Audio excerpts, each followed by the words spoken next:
9th of November. I'm sorry, what is it? Der Mauerfall? It's a day of remembrance for Isn't it like something with the Nazis? for Jewish people. Is it the reunification? The fall of the wall? Schicksalstag vielleicht.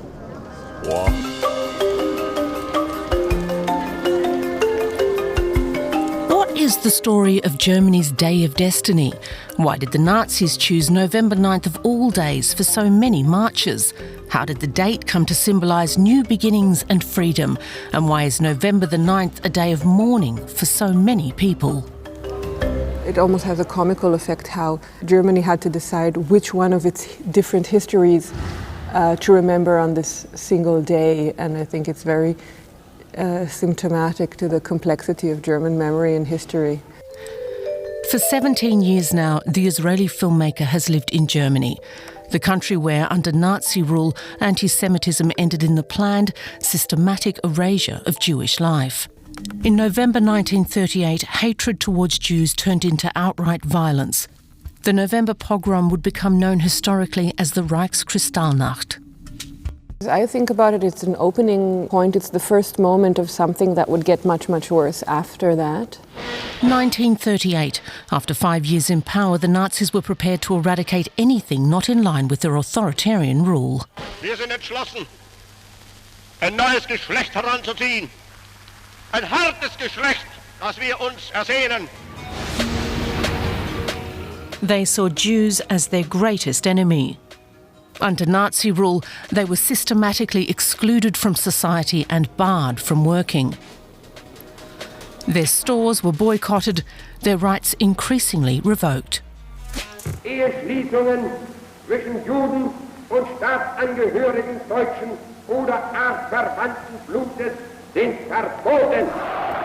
The November pogrom saw 1,400 synagogues torched and vandalised, and over 7,000 Jewish homes, schools and businesses destroyed. Some 1,500 people were killed or died in the aftermath.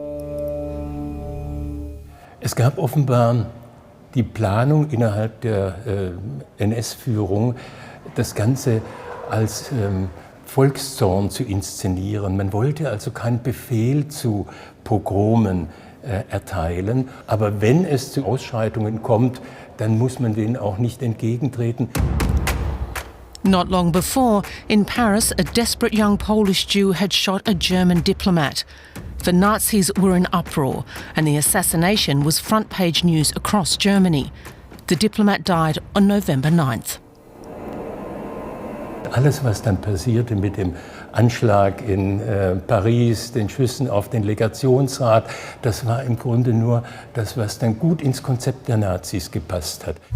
Anti-Semitism, up to and including murder, was all but encouraged by the state. Zu den Novemberpogromen hat die allgemeine Stimmungslage und vor allem das große Interesse des Deutschen Reiches am Vermögen der Juden geführt. Dass man die Juden so unter Druck setzen kann, dass sie das Land verlassen, auswandern und dabei ihr Vermögen dem Deutschen Reich überschreiben. Anti-Semitism increasingly became a key aspect of state ideology. 6 million Jews were murdered in the Holocaust. That ended in 1945. But are radical anti-Semitic ideologies something of the dark past? How safe do Jewish people feel in Germany today? 2019. A synagogue in Halle is attacked and 2 people are killed. October 7th, 2023. The Israel-Hamas war sparks a wave of anti-Semitic crime across Germany. A Star of David is painted on residential buildings, an explosive device thrown at a Berlin synagogue. Yael Reuveny lives in Berlin. Her work sheds light on Jewish life in Germany. Does she see parallels today with Germany's past? Without making it smaller or less important, what is happening in Germany now, this is not Kristallnacht, what is happening now. This is not, and it shouldn't be. I understand people have these traumas and these memories in their families, we all do.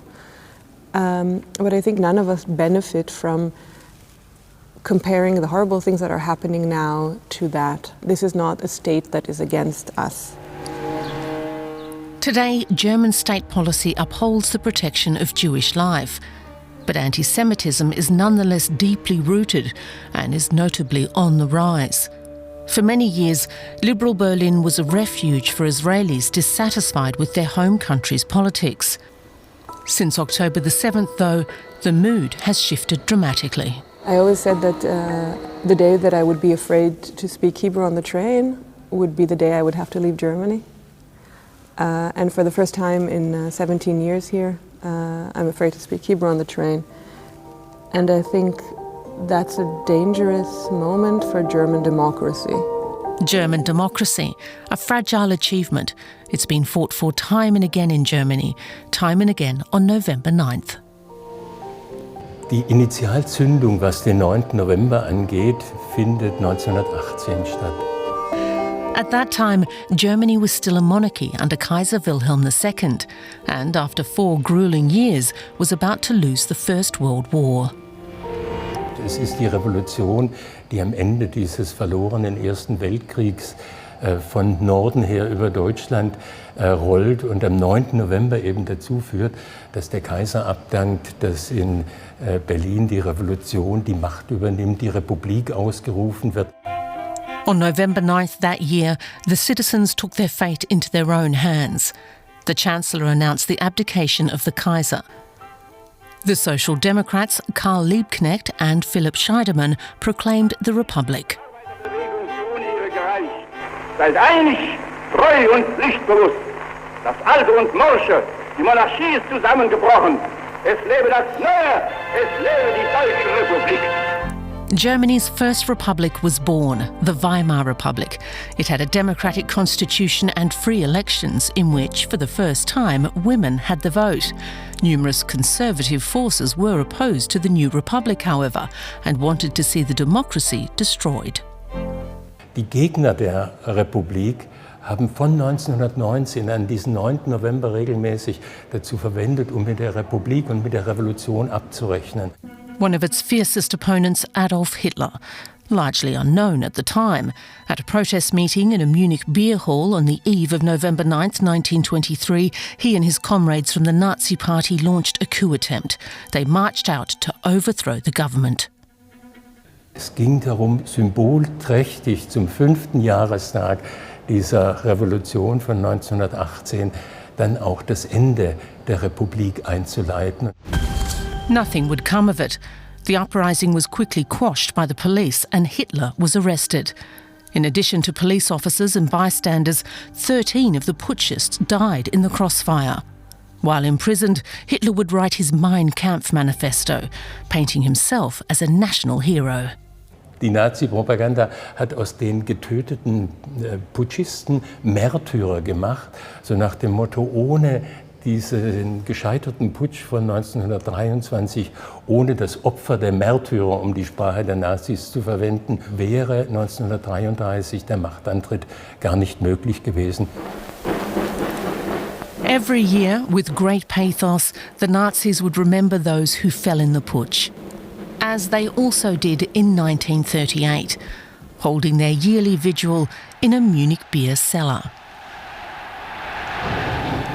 Das war die Gelegenheit im Jahr, all denen, die da versammelt waren, zu sagen, sie sollten diese Pogrome in die Wege leiten, ohne es wörtlich so zu sagen. Und jeder, der dort versammelt war, wusste genau, was erwartet wurde von ihm. Man ist losgerannt und hat in den Heimatkreis, das Heimatgau telefoniert und die Pogrome in Auftrag gegeben. As synagogues burned, news propaganda presented only idyllic family scenes in Nazi circles. In Karin-Hall wurde die Tochter des Generalfeldmarschalls Göring und seiner Gattin getauft. Der Führer und Reichskanzler war der Taufpate der kleinen Edda.